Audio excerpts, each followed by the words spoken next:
السلام علیکم، میں وسیم ملک ہوں، میرے ساتھ ذوالقرنین اقبال صاحب موجود ہیں اور آج تاریخ 17 نومبر دن سوموار کا ہے۔ آپ ہمارے یوٹیوب چینل پہ تشریف لائے، بہت شکریہ آپ کا۔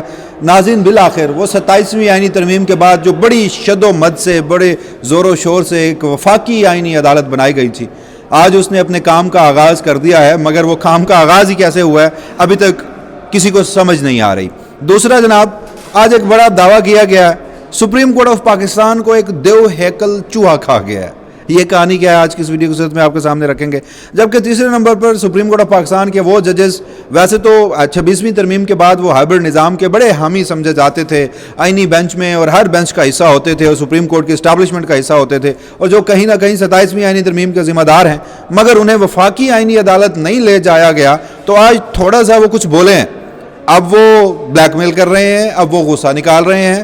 وہ کیا ساری صورتحال ہے، کیونکہ یہ معاملہ بھی براہ راست کہیں نہ کہیں جا کر نکلتا ہے، جس سے متعلق میں گفتگو کر رہا ہوں وزیر اعلیٰ پختونخوا سہیل آفریدی صاحب سے متعلق۔ تو ذوالقرنین اقبال صاحب، سب سے پہلے میرے خیال میں ہم گفتگو کرتے ہیں جناب کہ آج وفاقی آئینی عدالت نے کام شروع کر دیا ہے۔ آج صبح سے ہی 2 ججز نے حلف اٹھایا۔ ابھی مجھے یہ بتائیں کہ اس کی کاز لسٹ کہاں جاری ہو رہی ہے، مجھے تو وہ سمجھ نہیں آ رہی۔ دوسرا، اس نے کوئی اپنے رولز بنائے ہیں، وہ کس رولز کے تحت کام کر رہی ہے، بینچز کون تشکیل دے رہا ہے، اور اگر میں بطور ایک پاکستان کے شہری کے کوئی آئینی درخواست دائر کرنا چاہوں تو مجھے وہ درخواست کہاں دائر کرنی ہوگی، یہ کورٹ رپورٹر ہوتے ہوئے ہمیں یہ چیزیں نہیں پتہ۔ تو جو ایک مفاد عامہ کے تحت پبلک ہے، اس ملک کی عوام ہے، ٹھیک ہے 27ویں آئینی ترمیم جیسی تیسی ہے، لیکن آپ نے اس کو ایک اسٹیبلش کر کے عدالت بنا لیا، یہ سب کچھ کیا چل رہا ہے؟ دیکھیے، یہ باتیں ابھی تو وہاں کے عملے کو نہیں پتہ، آپ میرے سے پوچھ رہے ہیں۔ وہ بیچارے ایک دوسرے سے، آج بھی کورٹ ختم ہوئی جب، تو اس کے بعد ایک دوسرے سے پوچھتے تھے یہ کیا کر رہے ہیں، وہ کہ جی فلاں آرڈر کہاں سے آیا، کہ جی یہاں تو ابھی سیکریٹری کوئی نہیں ہے ہمارے پاس، مطلب نہ وہ آفس ہے، نہ وہ پراپر اس کی ورکنگ ہے، ایڈمن سٹاف تو سرے سے ہے ہی نہیں۔ مزے کی بات، ابھی تک صرف رجسٹرار جو ہیں وہاں کے حفیظ اللہ خان صاحب، صرف ان کا نوٹیفیکیشن جاری ہوا ہے، باقی سارا سٹاف جو وہاں پہ گیا وہ زبانی احکامات کے تحت کام کر رہا ہے۔ اور ایون کہ جو سیکریٹری ٹو چیف جسٹس ہے مظہر صاحب، ان کا بھی اطلاعات کے مطابق ابھی تک نوٹیفیکیشن جاری نہیں ہوا، کیونکہ یہ نوٹیفیکیشنز کرتے ہیں ایڈمن والے، اور ایڈمن اب ان کے پاس کوئی بھی بندہ نہیں ہے۔ سپریم کورٹ سے کچھ لوگ جائیں گے، کچھ چیزیں انہوں نے لوگ پوائنٹ آؤٹ کیے ہیں کہ جن کو وہاں لیا جائے گا، آئینی بینچ کے ساتھ جتنا عملہ ایسوسیٹڈ سارا وہاں جائے گا، لیکن اس حوالے سے ابھی تک کوئی کورسپونڈنس نہیں ہو سکی، اور سب کچھ وربلی ہو رہا ہے۔ رہی بات اس کی کہ کیسز، اب دیکھیں جیسے آج انہوں نے اسٹے آرڈر دیا ہے 1-2 ایشوز پہ، کے پی کے گورنمنٹ کی ایک درخواست کے اوپر اسٹے دیا ہے، ایک کراچی کی پبلک پارکس والے ایشو پہ اسٹے دیا ہے۔ اب فرض کریں جو ایگریوڈ پارٹی ہے وہ اس کے اوپر ریویو دائر کرے گی تو کس اس میں کرے گی، کہاں کرے گی، کس رول کے تحت کرے گی؟ ان کے تو رولز ہی نہیں ہیں، نہ انہوں نے سپریم کورٹ والے ابھی تک اڈاپٹ کیے ہیں۔ اچھا، اگر وہ کہتا ہے جی نہیں میں اس سے مطمئن نہیں ہوں، 184(3) کا ایک آرڈر ہے تو میں اس پہ جناب ICA فائل کرتا ہوں، انٹرا کورٹ اپیل، جیسے یہاں پہ سپریم کورٹ میں دائر ہوتی تھی، ملٹری کورٹس میں ہوئی، فوجی عدالتوں میں ہوئی، نیب ترامیم کیس میں ہوئی۔ اب وہ ICA یہاں تو چلیں دائر ہوتی تھی پریکٹس اینڈ پروسیجر کے تحت، ادھر تو وہ بھی نہیں ہے۔ نہیں، اب تو وہ بھی تبدیل کر دیا گیا نا۔ دیکھیں 184(3) ہوتا تھا، سنیں 184(3) ہوا کرتا تھا، اب وہ 175(3)(E) بن چکا ہے، اور اس میں بھی وہ زیادہ تر، اب میں جو پڑھ رہا تھا اس کو دوبارہ، تو اس میں لکھا ہوا ہے کہ 199 کے طرز کا کوئی ریلیف جو ہے، یعنی کہ 199 آئین کا آرٹیکل جو کہ ہائی کورٹ کو آئینی اختیارات دیتا ہے، اس سے ملتا جلتا جو ریلیف ہے وہ بھی وفاقی آئینی عدالت دے گی۔ تو اب پریکٹس اینڈ پروسیجر کی جو آپ بات کر رہے ہیں وہ تو 184(3) کا تھا، تو پریکٹس اینڈ پروسیجر بھی غالباً پچھلے دنوں کوئی امینڈ ہوا ہے، مطلب اس وقت کوئی ڈھانچہ نہیں ہے۔ آج صبح یہ بھی خبریں سامنے آئیں کہ جو سائلین تھے، جو وکلا تھے، وہ ڈھونڈ رہے تھے کہ وفاقی آئینی عدالت کہاں لگے گی، پھر انہیں جو کمرہ بتایا گیا وہاں جب وہ گئے تو وہاں پر کوئی شخصی موجود نہیں تھا۔ محسن اختر کیانی صاحب کا تھا، پہلے بتایا گیا تھا کہ آئینی عدالت بینچ نمبر 1 میں ہوگی۔ بینچ نمبر 1، جیسے کل میں نے اپنی ویڈیو میں بتایا تھا کہ ہائی کورٹ کے ججز بھی تحفظات کا اظہار کر رہے تھے کہ ہمارے پاس ایک ہی پریزنٹیبل کورٹ تھی، بینچ 1، جہاں پہ ہم لارجر بینچز بٹھا لیتے تھے، وہ بھی ہاتھ سے نکل گئی تو ہم یہاں کیا کریں گے۔ تو شاید یہی ان کا احتجاج رنگ لایا ہے، جو آج امیر الدین خان صاحب کو بٹھایا گیا آئینی عدالت کے سربراہ کو بینچ نمبر 2 میں، جو محسن اختر کیانی صاحب کی عدالت ہے۔ باقی جو اٹارنی جنرل آفیسز تھے اور اوپر ایڈوکیٹ جنرل آفس تھے، ان کو خالی کرا کے وہاں پہ عدالتیں بنائی گئی ہیں، جہاں پہ حسن نظر رضوی صاحب نے اور عامر فاروق صاحب والے بینچ نے سماعتیں کی ہیں، اور اب وہ جو ان کے ایجیز تھے اور وہ آگے پیچھے مارے پھر تے بس ہی کتنے جائیے ہوں۔ نہیں دیکھیے نا آئرنی ہے, اس ملک کی سب سے بڑی عدالت, جس عدالت کے ماتحت اس ملک کی تمام عدالتیں ہیں, سپریم کورٹ بھی ہے, ہائی کورٹ بھی ہے, اور اس ملک کی عدلیہ کے سربراہ اب جسٹس امین الدین خان ہیں. پریکٹیکلی ٹیکنیکلی ہر جج کے فیصلے, ہر جج کی عدالت ان کے ماتحت ہے. انہیں کمرہ عدالت بیٹھنے کو نہیں مل رہا. پہلے وہ وفاقی شرعی عدالت تو سنا کہ وہ جو ان کے چیف جسٹس ہیں وہ اڑ گئے کہ انہوں نے کہا میں نے نہیں دینی. پھر وہ اسلام آباد ہائی کورٹ گئے, کمرہ عدالت نمبر 1 بھی نہیں ملا. یعنی عدلیہ کا سربراہ ایک ہائی کورٹ کے کمرہ عدالت نمبر 2 میں بیٹھ رہا ہے.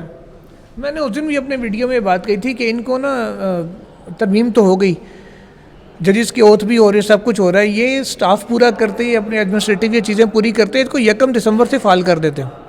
آپ کے پاس 16 دن آ جاتے ہیں, آپ اس کے دوران بہت سی چیزیں کر سکتے تھے.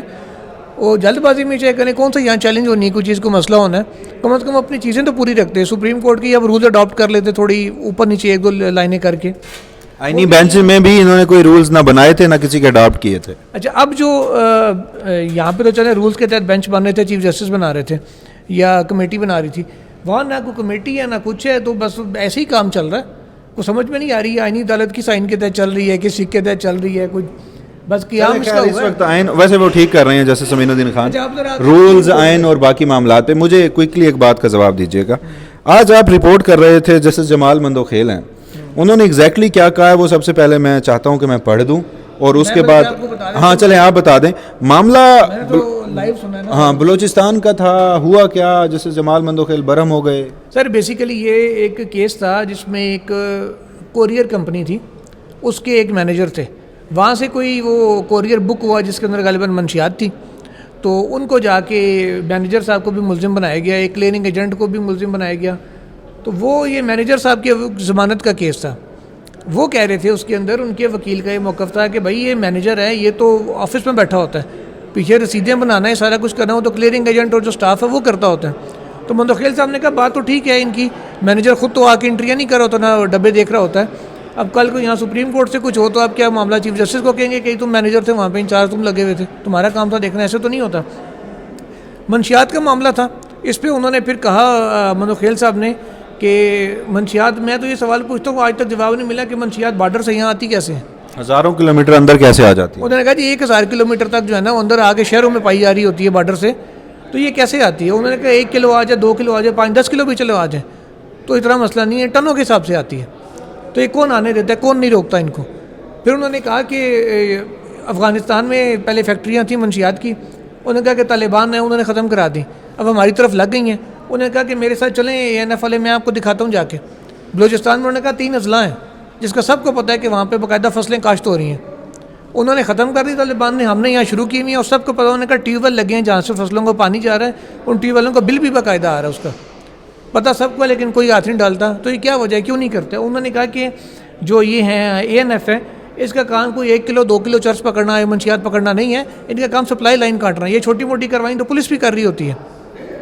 پھر انہوں نے کہا کہ یہ سارا ضیاء الحق کا دیا ہوا تحفہ ہے, بھگتیں اس کو. بڑے غصے میں انہوں نے بات کی اور فائل کو یوں کر کے ڈیسک کے اوپر پھینکا اور CCTV فوٹیج منگوائی اگلی سماعت تک. انہوں نے ملک شہزاد صاحب بھی ساتھ تھے. مندوخیل صاحب کا بیل دینے کا موڈ تھا, لیکن ملک شہزاد صاحب نے کہا کہ اس نے پہلے میرٹ پہ اس کی بیل ہائی کورٹ سے خارج دی ہوئی ہے, اس نے اس کو چیلنج نہیں کیا ہوا, تو CCTV فوٹیج کا ذکر ہو رہا ہے, اس کو منگوا لیں, دیکھ لیتے ہیں کہ اس کی اس میں کتنی انوالومنٹ شو ہو رہی ہے, سارے پیکیجنگ میں کتنی نہیں. تو بیسیکلی انہوں نے آج اپنا غصہ اتارا ہے, یہ فرسٹریشن تھی جو انہوں نے نکالی ہے, جو مجھے سمجھ آ رہی ہے. نہیں, دوسری جانب اگر ہم دیکھیں نا, آج کل میڈیا کو بلا کر نا بریف کیا جاتا ہے کچھ جگہوں پہ, اور کہا جاتا ہے کہ دیکھیے وہ پختونخوا میں آپ کو پتہ ہے دہشت گردی کیوں بڑھ رہی ہے, اور کیونکہ وہاں کی منتخب حکومت جو ہے وہ تو فوجی آپریشن کے خلاف ہے. تو وہاں پر سیاستدانوں کا اور ڈرگ مافیا کا گٹھ جوڑ ہے جو کہ دہشت گردی کو بڑھاتا ہے. پھر کچھ ڈاکومنٹریز آئیں اور وہ کہاں سے بنتی ہیں, ان اداروں کو فنڈ کون کرتا ہے, کوئی 72 سے 74 کے قریب ادارے ہیں, وہ کس طرح سے ہماری حکومتی سرپرستی میں چل رہے ہیں. وہاں سے ایک ڈاکومنٹری آتی ہے اور جس میں سہیل آفریدی کو اس ڈرگ مافیا کا سرگنا بتایا جاتا ہے. تو یہ معاملہ تو پختونخوا کا تھا, بلوچستان میں تو سب اچھا تھا, بلوچستان میں اب ایک جج صاحب کہہ رہے ہیں کہ 3 ضلعوں میں کاشت ہو رہی ہے.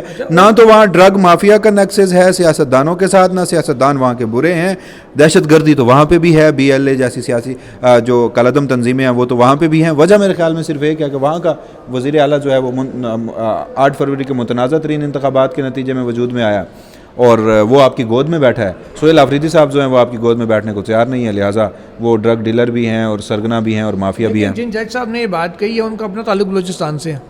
انہوں نے کہا تربت بارڈر کا حوالہ دیا, چمن بارڈر کا حوالہ دیا. انہوں نے کہا یہ سارا کچھ ادھر سے آ رہا ہے, سب کو پتہ آ رہا ہے, کوئی روکتا نہیں ہے. وہ میرا خیال ہے کہ کم از کم وہ ان کی اس آفر کا فائدہ اٹھانا چاہیے.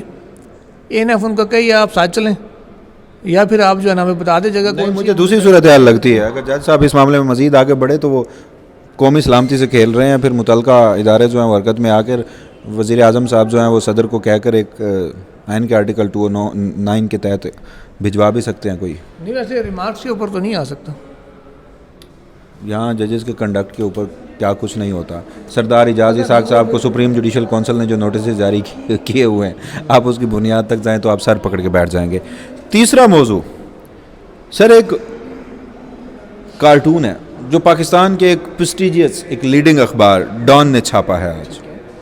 آپ نے وہ تصویر دیکھی ہے؟ اگر آپ نے نہیں دیکھی تو میں وہ آپ کو دکھا دیتا ہوں اور اس کے بعد پھر ہم اس پہ کوئی کامنٹ کرتے ہیں. کو اسکرین پر ڈال کے ناظرین کو بھی دکھاتے ہیں. ہاں وہ دکھاتے ہیں. ناظرین, آج ڈان اخبار نے ایک تصویر چھاپی ہے اور تصویر کارٹون بنایا. کارٹون میں ایک طرف ہے جی سپریم کورٹ آف پاکستان کی عمارت اور اس کے اوپر ترازو لگا ہوا ہے, اور ایک طرف سے وہ آدھی کھا لی گئی ہے. اور کھانے والا کون ہے؟ سپریم کورٹ آف پاکستان کی عمارت سے بھی بڑا ایک چوہا ہے, دیو ہیکل چوہا, اور اس کے اوپر لکھا ہوا ہے 27ویں آئینی ترمیم یعنی کہ 27th امینڈمنٹ. تو یہ جو ایک دیو ہیکل چوہا سپریم کورٹ کو کھا رہا ہے, اور سپریم کورٹ آف پاکستان کی یہ عمارت جو ہے نا, یہ بھلے وقتوں میں آئین اور انصاف کی علامت سمجھی جاتی تھی. تو سر یہ کون سا چوہا ہے؟ یہ پہلے یہ بتائیں کہ یہ کوئی اندرونی یا بیرونی چوہا ہے؟ سر دیکھیں, بات بڑی وسیم صاحب سمپل سی ہے کہ آپ کے گھر میں کوئی بھی چیز ہے, کچھ چوہا آگے اس کو نقصان پہنچائے گا, آپ سب سے پہلے کچھ چوہے کا بندوبست کریں گے, کھڑکی لگائیں گے یا چوہے مار گولیاں رکھیں گے. یا کئی لوگ ہیں جو کوئی نہ کوئی ڈنڈا اٹھا کے اس سے لڑائی کرنے پڑ دیتے ہیں اور چوہے کو مار بھی دیتے ہیں. ایسی بھی صلاحیتیں میں نے دیکھی ہیں, میرے چچا میں بھی تھی یہ صلاحیت, وہ بھی کچن میں سارا طرف سے بند کر کے چوہے مارتے ہوتے تھے. اب یہاں تو کسی نے نہ چوہے مار گولی رکھی نہ کچھ کیا, بلکہ شاید کاجو رکھ دیے گئے کہ چوہا آ کے مزید فیسیلیٹیٹ ہو جائے, سارا کچھ کھا جائے. تو 27ویں ترمیم جس کو چوہے سے تشبیہ دی ہے ڈان اخبار نے, تو اس کا پیغام بظاہر یہی سمجھ آ رہا ہے کہ سپریم کورٹ کو چوہا کھا گیا اور اس چوہے کا نام 27ویں ترمیم ہے, اور اس چوہے کو کھانے سے کسی نے روکا نہیں, نہ کوئی روک رہا. سپریم کورٹ آف پاکستان اس تصویر میں آپ کارٹون میں دیکھیں, جیسے ناظرین کے سامنے بھی آ رہا ہے, بھی دیکھ سکتے ہوں گے جو میں ویڈیو میں لگا رہا ہوں, کہ مزاحمت نہیں کی کہ اس چوہے کو کسی بھی جانب سے مشکل ٹائم نہیں ملا کہ یار ایزیلی وہ آگے کھانا شروع ہو گیا.